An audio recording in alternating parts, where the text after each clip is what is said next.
नमस्कार दोस्तों, welcome to back my channel.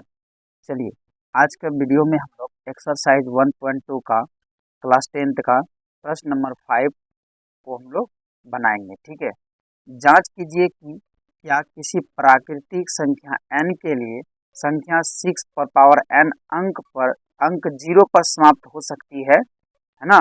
इस चीज को हम लोगों को सॉल्व करना है। ठीक है, कि वो अंक जो है, ये अंक 0 पर समाप्त हो सकती है कि नहीं। ठीक है, चलिए हम लोग अब हल करते हैं।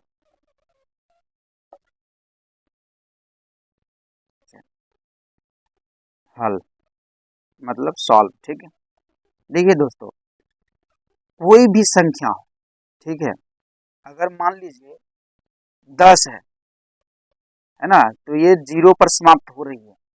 50 है, ये 0 पर समाप्त होती है। 20 है, ये 0 पर समाप्त हो रही है। 70 है, तो ये 0 पर समाप्त हो रही है ना। है कि नहीं दोस्तों? तो ये जो है 10 जो है 2 से 5 से विभाजित हो सकता है। 2 से भी विभाजित होगा, 5 से भी विभाजित होगा, है ना। तो ये 2 और 5 से भी विभाजित होगा, खुद 20 से। और देखिए, ये 10 से भी विभाजित होगा, 2 से भी, 5 से भी। मतलब मतलब कि जो है, जिस भी संख्या के अंत में 0 हो, वो 2, 5 या खुद से या दूसरी संख्याओं से भी ये, है ना, विभाजित हो सकती है। ठीक है, तो बस इसी को हम लोगों को क्या करना है, सजा करके लिखना है। ठीक है, चलिए हम लोग सजा के लिखेंगे। क्योंकि जैसे देखिए, क्योंकि 10 को हम 2 × 5 लिख सकते हैं। इसका गुणनखंड देखिए, 2 × 5 = 10 होगा ना। ये अभाज्य गुणनखंड है, तो हमको इस तरह से हम इसको लिख सकते हैं, है ना। लेकिन 6n को, मतलब 6 पर पावर n, है ना, का जो है अभाज्य गुणनखंड क्या हो सकता है ना। 6 पर पावर n का अभाज्य गुणनखंड क्या हो सकता है? इसका अभाज्य गुणनखंड क्या हो सकता है? अभाज्य गुणनखंड, इसका अभाज्य गुणनखंड हो सकता है वही 2 × 3 हो सकता है पर पावर n, मतलब 2 तिया 6। 3 दूनी 6 या 2 तिया 6, है ना।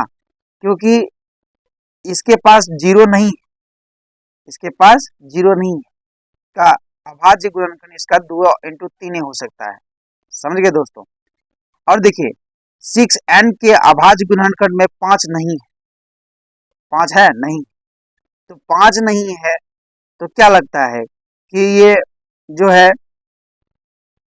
कट जाएगा, 2 से विभाजित होगा या 5 से विभाजित होगा? नहीं होगा, ये विभाजित नहीं होगा, है ना। तो इसको बस हम सजा के लिखेंगे, वही हमारा आंसर होगा। तो 6n के अभाज्य अभाज्य है ना, 6n के अभाज्य गुणनखंड गुणनखंड गुणनखंड में 5 नहीं है। 5 नहीं न है, 5 नहीं है। ठीक है, इसलिए इसलिए 6 पर पावर n जो है 5 से विभाजित नहीं होगी, 5 से विभाजित नहीं होगी, 5 से विभाजित नहीं होगी। ठीक है दोस्तों, ये 5 से विभाजित नहीं होगी। अतः अतः ये देखिए, क्यों 5 से विभाजित हो ही नहीं सकता। आप देखिए, 5 से 6 में भाग देते हैं, 5 एकम 5, 6 में 5 गया 1।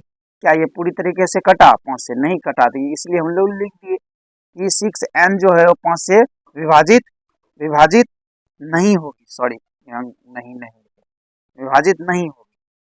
ठीक है, विभाजित नहीं होगी। अतः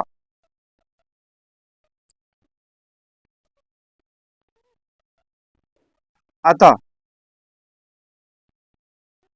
अतः संख्या 6n, ऐसे हम लोग लिखेंगे। ठीक है दोस्तों, बोर्ड में संख्या 6 पर पावर n, ठीक है, संख्या 6 पर पावर n अंक 0 पर अंक 0 पर।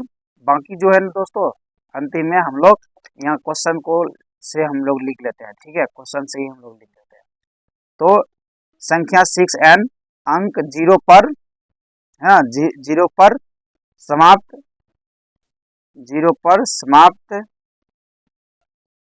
0 पर समाप्त,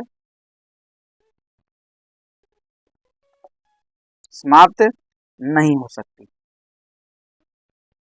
0 पर समाप्त नहीं हो सकती।